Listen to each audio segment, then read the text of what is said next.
What's up, everybody? So you got Sean and Matt here. We just wrapped up the Endlessly EP, 4 songs over the course of, what, Sean, like a full year and a half probably from start to finish? Dude, maybe even further back. We're almost in summer 2022. We started writing Gone in the summer of 2020 as we were wrapping up the Now You Know album that we dropped during the pandemic. These 4 really stood out, in progression, and Gone really felt right to be that first single to release.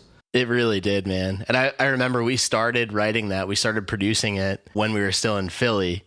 I had since moved to Atlanta, but I was back there visiting you for a weekend. That's where we started writing that song. So I think it's serendipitous that we started writing Gone, the first song off the EP.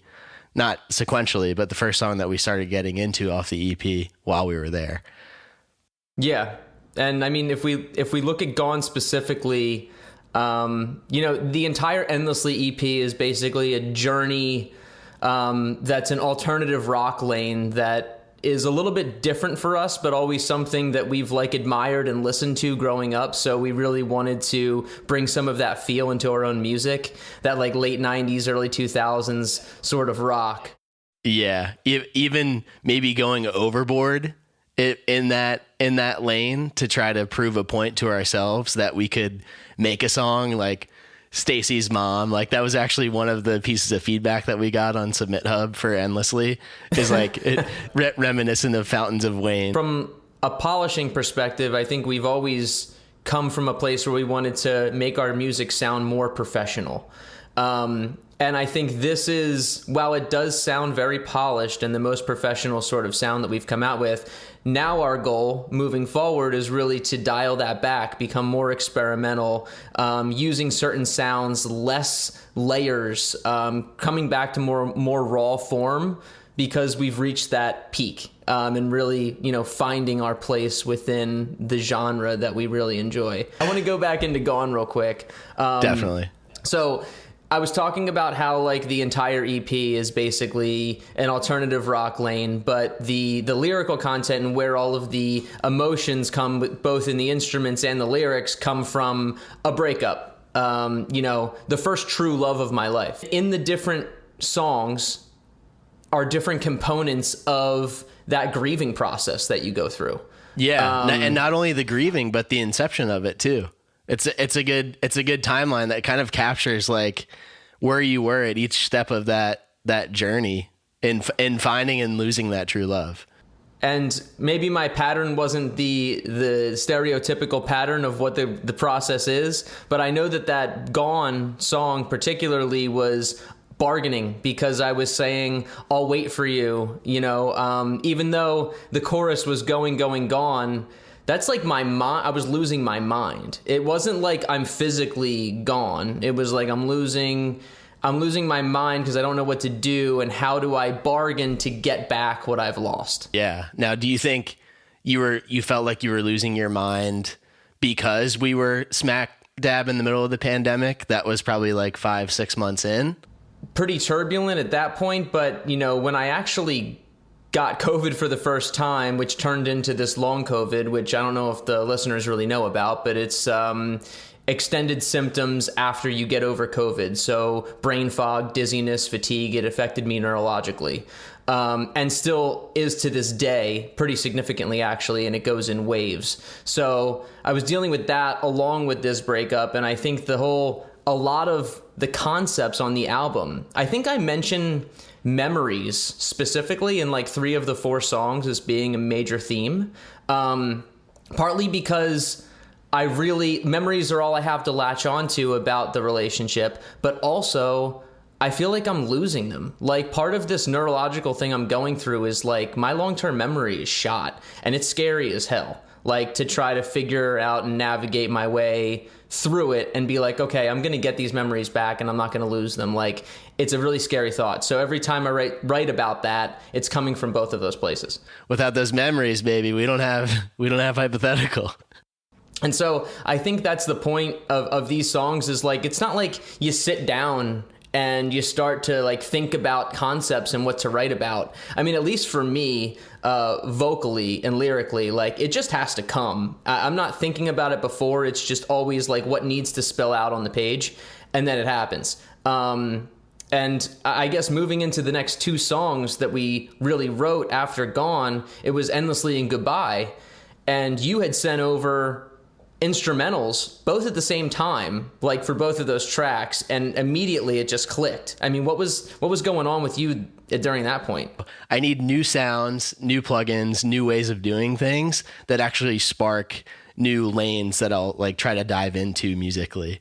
And in this case, I think I had just downloaded like a Paul Reed Smith amp plugin, and it as soon as I dialed it in, I heard those tones that you hear on the EP, the more early 2000s alternative rock and pop rock tones. As soon as I put down that first guitar lick, I was like, yeah, this is cool, but I need a lead lick over top of like the picking lick. And as soon as those two things came together and I recorded both of them and sat back for a second, I was like, you know what? You have something here. Like, this is at least good enough to share with Matt and see where he would want to take it vocally. So yeah, it was just a snapshot in time where I was trying to sort through working with this new plugin that made the guitar sound really good. Songs rarely manifest that way for us. I mean, usually in our process, we're together when the song starts, and then we get as far as humanly possible in like a weekend, and then we split ways and we finish it up, and it goes like, okay, does this pass the sniff test? Is this going to make it like into an actual song, or is it just going to be a half song forever? With these two, I had the luxury of sitting down and like really thinking through the vocals and lyrical content and everything, and like the melodies and how it would go, without there being this like, not that there's pressure in the room like when we're together, but it's like, oh, it needs to happen pretty quickly because we need to keep the momentum going.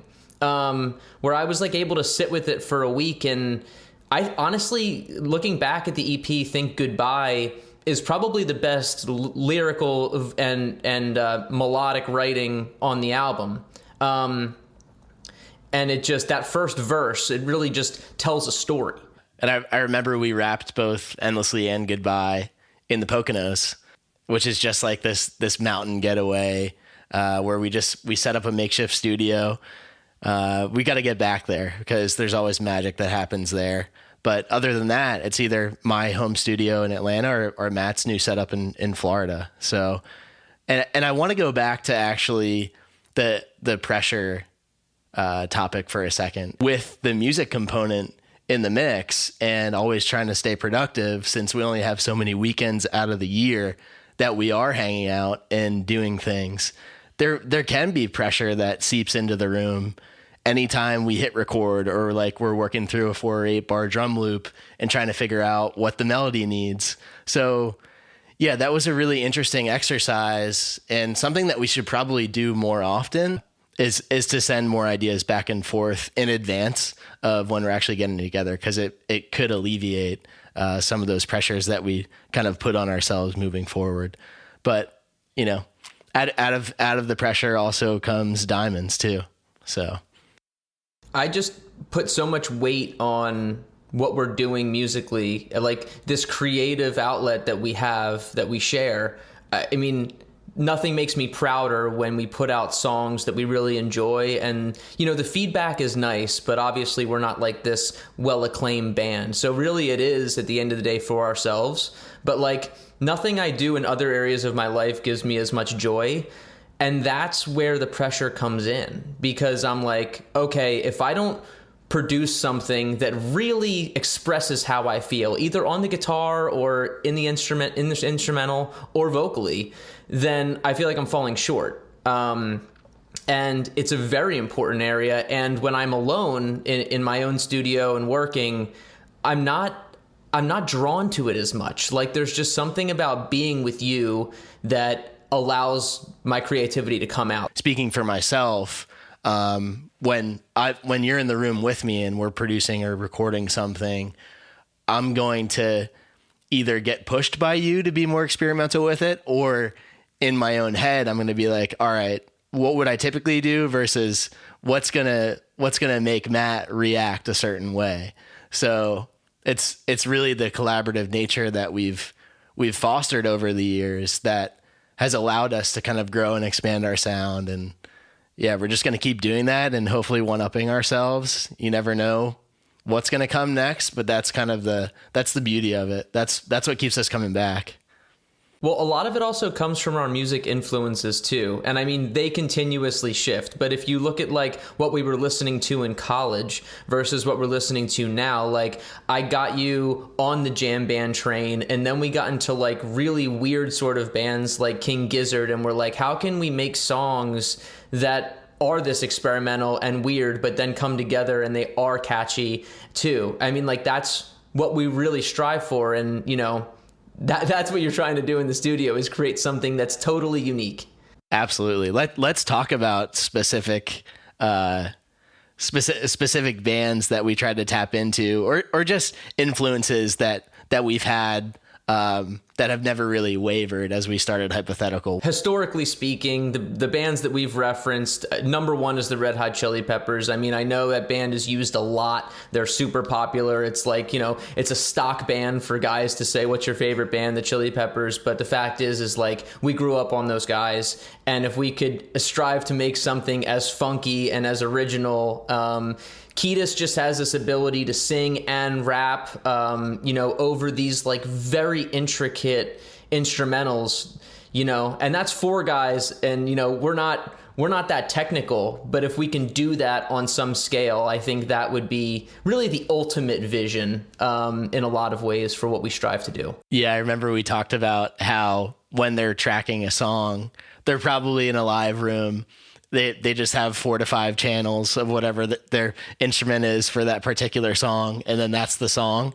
Whereas in order for you and I as a duo to achieve that kind of sound, we probably have at least double the amount of channels that we're recording on to get something that's gonna come through and really resonate. The nucleus, the creative nucleus of Hypothetical will always be you and me, but at what point do we really try to reach out and try to fill out our lineup a little bit? So only time will tell. If we're able to bring on a talented drummer and people to fill out some of these roles in some of the areas that we're not really proficient in, but then also really don't have a drive to become proficient in, or really the time. I mean, at a certain point, how many hats are we going to wear?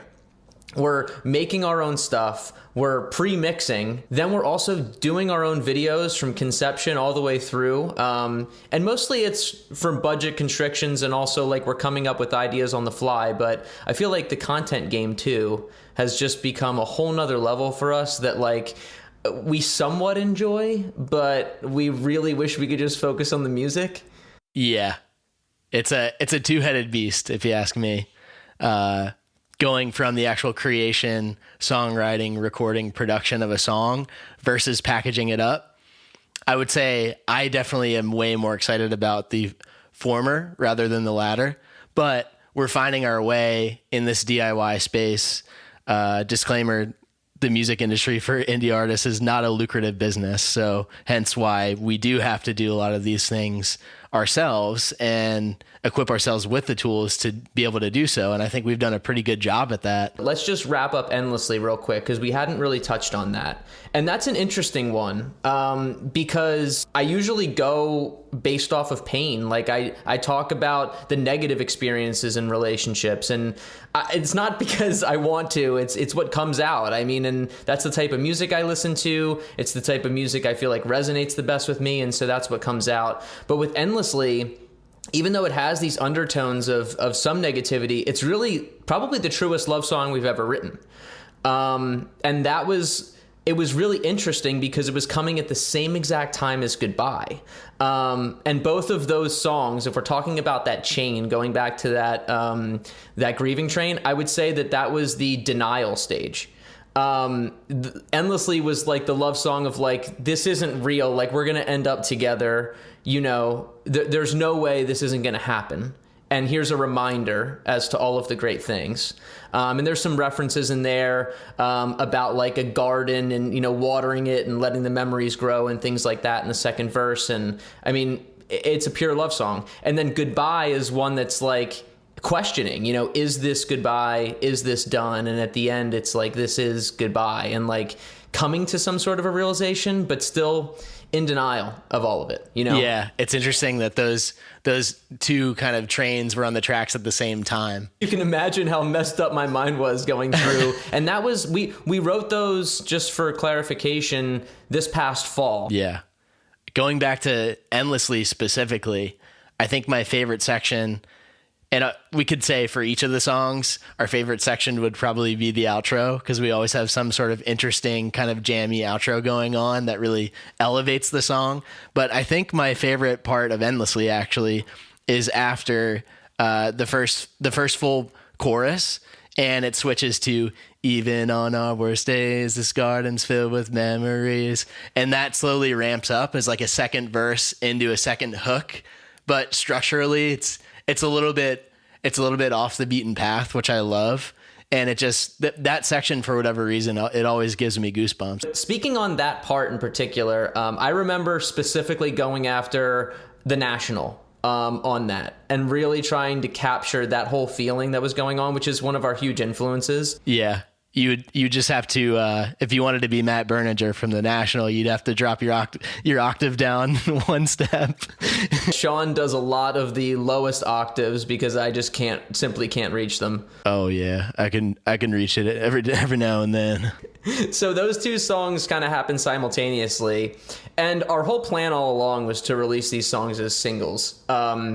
Because we saw on Now You Know, some of the songs that we put on there just kind of got overlooked. Man, talk about overlooked just as a project in general. And maybe we weren't at that stage yet where we really knew how to push it and market it and capitalize on what we did. But such a shame. Well, when we start playing that album live, I think people are really going to understand what's behind it, because we mixed and mastered that ourselves. So, you know, I think we didn't really do it justice there, but some of those songs, like listening back on them, like they had bones. And I remember when we were about to release it, we were sitting in Florida out by that pool at like 2 a.m. and listening to the whole album. This is by far the best stuff we've ever released. And I know we feel that way pretty much every time we put something out, which is a great feeling. But I think we've been humbled now enough to the point where like our expectations aren't big really by any means. I remember too, driving home from Florida, I drove to you that time to wrap up Now You Know, driving back like 8-9 hour drive. And I just had all the songs from the album on repeat. And I'm thinking to myself, like, this is easily the best thing we've ever done. And now 2 years later, we're having the same experience with Endlessly, and we'll continue to have that experience, I assume, with the stuff that we release in the future. So it's always really exciting yet humbling at the same time. Do you feel like after we do a big release, there's always this like lull. There's always a point in which like we kind of need a refresher. We need to figure out what the direction is. We go through iterations of different types of songs. Do you feel like, we started to pick up momentum, a lot of momentum in this past fall, but we did take, in my opinion, maybe a little bit too much time between the end of Now You Know and the next project, you know, with just that Way Back Now single in between and the tier cover. I think Now You Know depleted us and our energy and our creativity a little bit. We really worked hard on it, and so we needed a little bit of time to reset. And I thought we did a great job with the tier cover, the Red Hot Chili Peppers tune that came out last year, I think last March. That was fun. And yeah, that was a great exercise. We just didn't really know what was next. Like, and being a little bit discouraged on how that album was received too. That probably was a factor as well. And we just had to get back on the horse and continue to do what we do. And I think it all kind of got back on the horse for me when we went to Peach Fest last summer, and the inception of the Way Back Now tune was born. And from there, although Endlessly and Way Back Now, the EP and that single don't really align, it was a great snapshot in time. And I feel like every song that we have is its own relative snapshot. And that got us back on track. And then the creative juices started flowing again. And now we're in this space where, yes, we packaged up these 4 songs as an EP, but we're actively working on stuff behind the scenes as we release this. So I think it's interesting in terms of strategy, like putting all your energy and time into an album versus continuously feeding people with singles. Following the singles train allows you to keep up that momentum. And so I think that's probably what we're going to do for a little bit. Only time will tell, but that will help us kind of maintain that momentum moving forward. Yeah, so let's talk a little bit about how we ended up transitioning into an EP, because initially it really was just those 3 songs, and we knew for sure we wanted to release them. And then we had this other song that was, we wanted something that was more ballad-esque, that was almost like an acoustic. It could be brought back down to the raw form. And we started working on it on one of my trips to Atlanta, and it turned into Riley. But it was sitting there for a while, and it's kind of like my personal letter. I wanted it on the project so badly because it was like my most vulnerable state. There was a lot of emotions that went through dealing with the release of all of these songs. It's not easy to have to relive them through vocal takes and relive them through videos and promotion. I mean, it's still to this day very much, with me. But Riley was like that icing on the cake of like, okay, if we can make this song right, then it's well deserved, and it's turned out to be one of my favorites on the project. Yeah, it's interesting. You speak about the process of almost like punishing yourself and having to relive aspects of the relationship or whatever the subject matter is for a tune, but how rewarding and cathartic it is once it's packaged up and it's complete and it's out there for other people to experience. And Riley's a really interesting one to me because we had started writing that one and producing that one when you were here before Goodbye and Endlessly even came to be. As creative ideas. And I think we were stumped on Riley in terms of the soundscape that we wanted, the instrumentation that we wanted. And in its current state at that time, before we really found our way, it was looking like we were just going to kind of leave it where it was. And yeah, it was an exercise, but it felt like this half-baked thing that we didn't really know how to treat or what to do with it. Yeah, and we had gotten to the point where the entire structure of the song was there. And then I had even laid in the solo at the end, but we couldn't find the right sound for it. And then I wasn't sure about it. And time is your enemy sometimes, because like you have momentum towards something and then it just sits. But it was always in the back of my mind. I'm like, I really want to put this on there.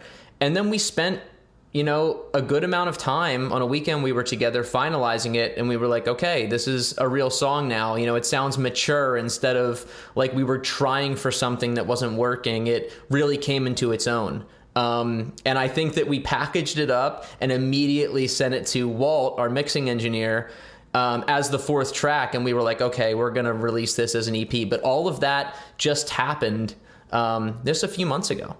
Yeah, big shout out to Walt, our mix engineer. And for those that don't really understand like what a mix engineer does, he's pretty much the guy that is taking all of our separate tracks. So every guitar track that we have, every bass track, every drum track, meaning your kick, your snare, your hi-hat, all the individual elements of a song, and then obviously the vocals, which can be expansive in a recording session too. I'm talking... Matt's definitely doing a lead take for each of the verses and the choruses, but then there's doubling at times, there's ad libs, there's echoes, and just other nuances. Basically, Walt's taking all of that in its raw state and making all of the frequencies of those different elements really tie together and play nicely. And that's a luxury that we didn't have. So we're super excited to be able to work with someone at his level of proficiency and talent to be able to take our songs to the next level after we feel we've done everything that we can with them. And Riley is a really good example of where he not only did that proficiently in terms of making the frequencies tie together with all the different elements, but also we kind of pushed him to get a little bit more creative. And we ended up being on a mixing session with him for like 2 to 3 hours one night. Yeah, I mean, he really stuck it out with us, and that's what I respected about him, is he just wanted the best version of the song for us and for him. And if you think about like the end goal that we told him we wanted for Riley, it was this live setting. I even sent him the national cover art for Boxer as a reference. I was like, this is how we wanted to sound, kind of like a 1950s, 1960s ballroom type of vibe where it's stripped back. You can hear each element clearly and perfectly, and it just sounds like a tight band. And if you listen to that song, that's what we have. It's pretty cool. Yeah. And just so you guys know, like, sometimes these take 10 iterations of back and forth of mixing and, live mixing, and then you sit and listen to it in a bunch of different channels. Like, the car is always the best test for us. We love the car test. And I think we're at a spot in our indie career where we're just trying to reach a broader audience. And one way to do that is to make things that sound a little bit more accessible for everyone. And what we really want to do with that is generate the demand for an album. So that's what we're working towards right now in my mind, is trying to get people excited about what another full length from Hypothetical could look like.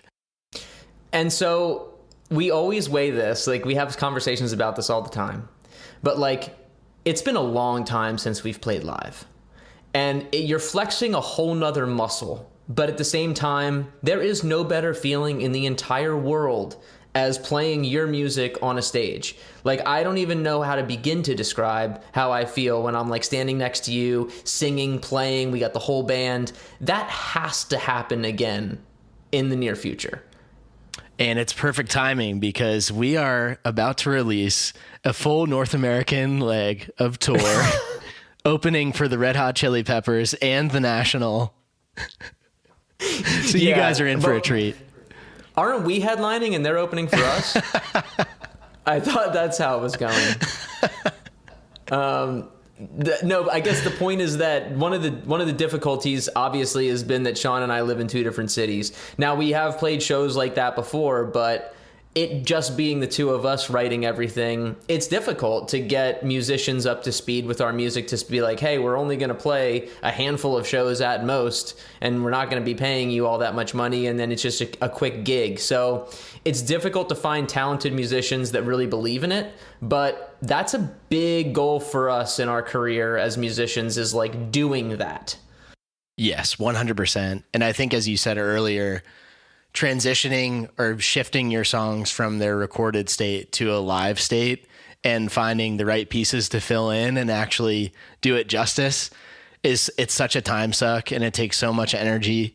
And to do it for a one-off show, it doesn't really make a whole lot of sense for us anymore, just from an investment standpoint in terms of not only time, but money as well.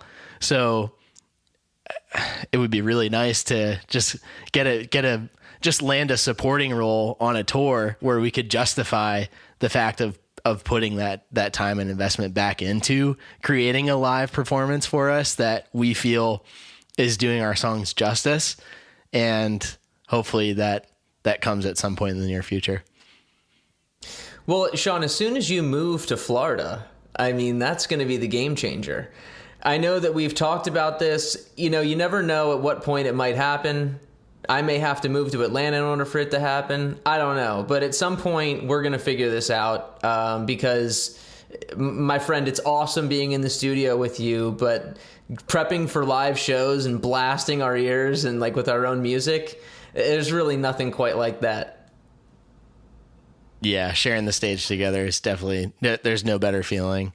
So, yeah, we are going to have to figure it out. If we are to live in the same city, then we can actually give Hypothetical a true shot versus where we're at now, which I think we're still doing a great job, but there's certain things that we're just not able to do from different cities. Yeah, and I wanted to touch on, the release of the songs and how they're performing and what's been surprising to us versus what hasn't. Yeah, I feel like this has been the best kind of organic response to a project that we've put out, instead of us kind of dwelling on, what could potentially be a negative. Oh, we haven't reached, the thousands of listeners that we want to. Like, I think we can take a lot of positives away from this release versus kind of walling away and saying to ourselves, oh, we'll never be as big as we want to be. I think it's all just part of the journey. And with this release, I feel fueled to continue and put more time and energy into our project. And also, what's been interesting about this in particular is that the songs are kind of split all evenly between who what people's favorites are and like what they gravitate towards, which I really like to see. I mean, I've heard from individual people that each of the songs is their favorite. And that really means a lot to me, because it means that, we're speaking to different people on different levels. And also, we've been discovering for the first time new artists that we really like after listening through our album. Like, Spotify generates other similar artists, and our similar artists were terrible before. They're just like a completely different lane. And now it's like we're actually discovering really cool bands. So that actually means a lot to me too. It's like, okay, we're getting recognized in this category. I think, we did ourselves justice in trying to go after something specific, which is then easier for a robot or a machine to actually identify on the back end. So it's working well, and we're discovering some really dope artists along the way. And I think there's a level of both where we can have a harmonious sound to our next project and a complete sound, but also to be experimental in different ways. And we're seeing a lot more of that in different types of music now. But it is exciting as we move forward from here. Yeah, and it's always really fun at the end of the day, once it's all said and done and the project is out, and just going for a drive on a nice sunny day, cranking up the tunes in your car and listening from a listener's perspective. So Matt and I have our ideas of, how these 4 songs make us feel, but we're really curious about, again, like what your favorite song is out of the EP and why. We asked everybody, what do you want to hear about the EP? And now we're going to single out who asked what question. We're going to address that question. And without further ado, Liv Breton, most challenging song to make. What's your answer? Riley. Riley was most not challenging? only from an emotional standpoint for you, but actually from a production standpoint too. Again, trying to actualize what a 4-piece like intimate band would sound like. And I think we were successful in that, but it took a while. No, that's a great point. I'm going to say Gone, only because that was the transitioning song into this sound. Yeah, it took us a lot of time to find what that next thing or next lane was going to be for us, and we just so happened to find it. One word to describe the EP: euphoric. I'm going to say, for me, memories, because that's what I associate this with. It's just every song has that content, and it brings that feeling of like, even reminiscent of what we used to listen to as kids. Those are memories. Everything is revolving around memories. Totally. All right, last question from Daniel Bernardi 3. How do you come up with the Christian Backstreet Boys Oasis vibes? Dude, just pure talent. I mean, that's something we've been shooting for our entire lives. Yeah. Is that something that we got? Did we get that feedback from somewhere? Yeah. Across our socials, we put out a shout out to everyone hating on the EP earlier this week. And there was some guy on TikTok that said goodbye sounded like it was made for a Christian Hallmark movie. And then we had various pieces of Submit Hub feedback saying like it sounds like Backstreet Boys mixed with Oasis, nothing new here. And other people saying like, I wish I had never heard this. So that's always fun. Yeah, so we're obviously trying to promote these songs through multiple channels, and a lot of it's feedback related. And we'll get one that's like, love the vocals, hate the instrumental. And the next one's like, vocals trash, the instrumental's great. And we're like, it's like not positive at all. Just the full gamut across the board. You get so many different opinions. And that's the beauty of music at the end of the day. That's what makes it so interesting, but also so hard to like continue to do, is you have to develop that armor that allows you to keep pushing forward even when you get people shitting on you. I mean, as a final thought, I do really appreciate the people that have come check out our music and have been fans. You know, we have our day ones. We have people that got on a little bit later, but regardless, we're happy that you're here. We want to know what you guys want to hear, what you like, what you don't. And hopefully we can start a better communication channel through this. Thank you so much for listening. And let us know if you want to hear conversations like this in the future, because this has been an interesting exercise for us and another way for us to just bring more energy and more momentum around our releases.